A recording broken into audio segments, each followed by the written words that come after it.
ચાલો નમસ્કાર મિત્રો, હું છું વનાભાઈ ચૌહાણ। મારી આ ચેનલમાં આપ બધા દર્શક મિત્રોનું હાર્દિક સ્વાગત છે। તો મિત્રો, હવે થોડા સમયમાં જૂનાગઢની લીલી પરિક્રમા શરૂ થવાની છે, આવતી 2 તારીખે। તો એના વિશે આજે તમને હું માહિતી આપવા માગું છું, તો ધ્યાનથી મારો વિડીયો જોજો તમે। અને જો આ મિત્રો જૂનાગઢ છે, અને આપણે જૂનાગઢનો વ્યૂ બતાવી રહ્યા છીએ। અમે ડુંગર છે, અને આ બધા એમ કહેવાય કે વાડિયું છે અહીંયા આવેલી।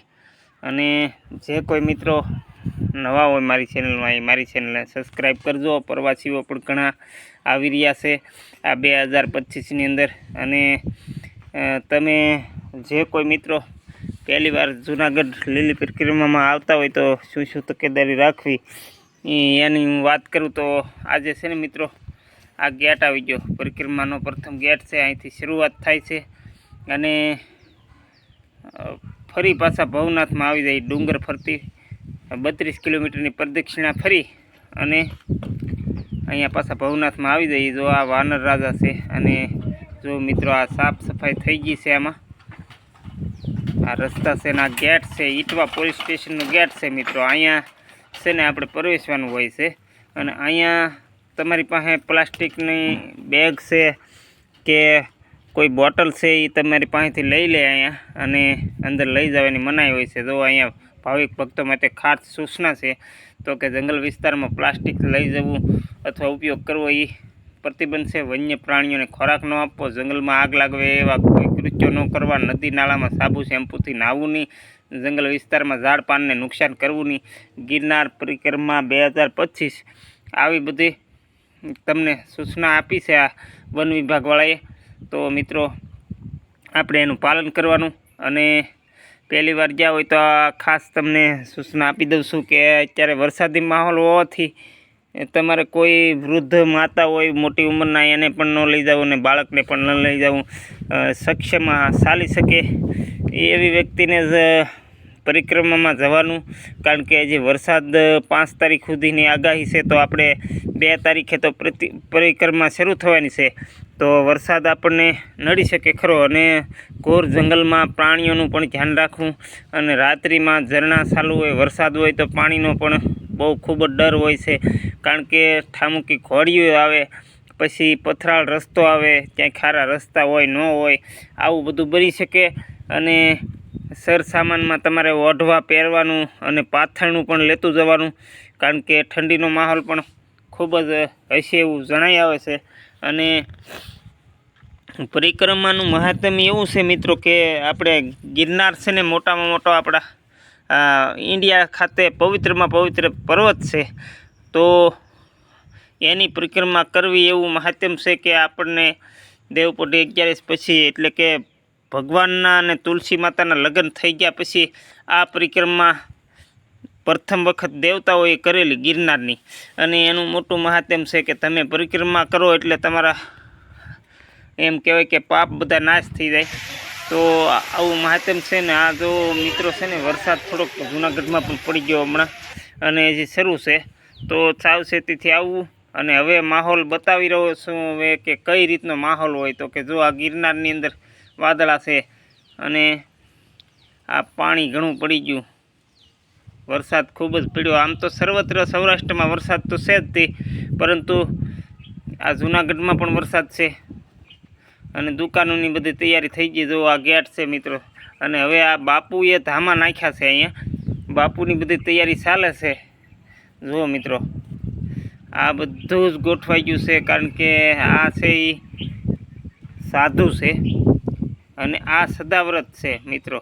જો ખૂબ જ માહોલ હોય છે, આવી રીતનો માહોલ આ ગયા વર્ષનો માહોલ છે, પરંતુ હું તમને બતાવી રહ્યો છું કે ગિરનારની લીલી પરિક્રમા કઈ રીતની હોય છે।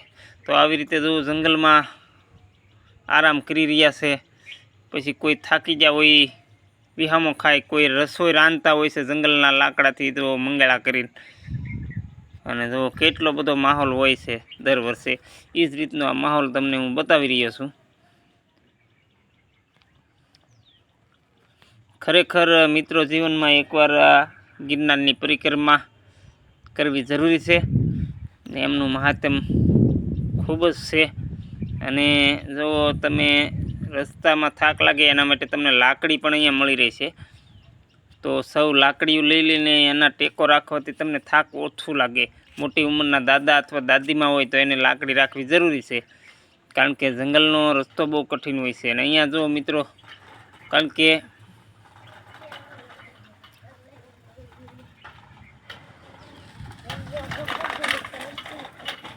જો આ જંગલ વિસ્તાર છે ખૂબ જ અઘરો અને કઠિન હોય છે. તો આમાં છે ને તમારે સાવચેતી ચાલવું. અને ખૂબ જ પબ્લિક આવે છે, માણસો ખૂબ જ ભીડ હોય છે માણસોની. અને રસ્તામાં બાપુએ ધામા નાખેલા હોય છે. આ રીતની તૈયારી જંગલવાળાએ કરેલી જ હોય છે. રસ્તામાં સાફ સફાઈ કરેલી હોય, પછી કોઈ જાનવર ન આવે એના માટે પણ આગામી જનાવરોને દૂર સુધી એમ કહેવાય કે બંદૂકોનો અવાજ કરીને તગડી મૂકેલા હોય, આવું પણ કહેવાય છે. તો જંગલવાળાની પણ કાળજી પૂરેપૂરી યાત્રાળુઓ માટે હોય છે. પરંતુ આપણે એ સાવચેતી રાખવાની છે કે ઘોડિયું ચડવામાં ધ્યાન રાખવું. પછી નાના નાના ઝરણા નદીઓ આવે એમાં તમારે પાણીને દૂષિત ન કરવાનું, અને એની અંદર સાવચેતીથી ચાલવું, અને રસ્તાથી દૂર ન જવું, કારણ કે એમાં રાની પશુ દીપડા કે સિંહ જેવા હોય છે. તો એમાં પહેલાં ઇટવા પોલીસેથી જઈએ તો મિત્રો પહેલો પડાવ એમ કહેવાય કે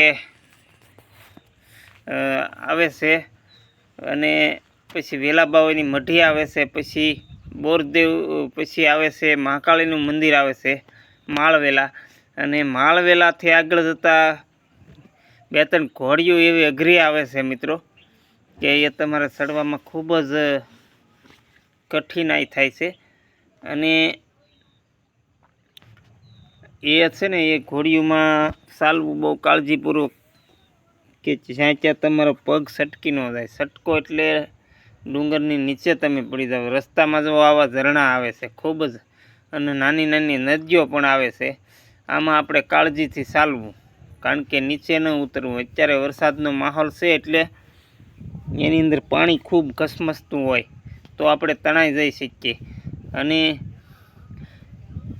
આ રીતે કાળજી લેવી. અને દત્તાત્રેયને શિખર પણ ક્યાંય જંગલની અંદર બતાય નહીં, એવું ગાઢ ઝાડી હોય છે. અને અંદર તમને બધુંય મળી રહેશે. અન્નક્ષેત્રો પણ ચાલુ હોય, પરંતુ પછી આગળ જતાં તમને કાંઈ મળે નહીં, કારણ કે વચ્ચે જંગલ ઘોર હોય, રસ્તો આડોઅળો થઈ ગયેલો હોય, એમાં ક્યાંય તમને કોઈ મળે નહીં. એકાબીજી નોખા પડી જાવ તો ભેગા થવાની પણ શક્યતા ન રહે.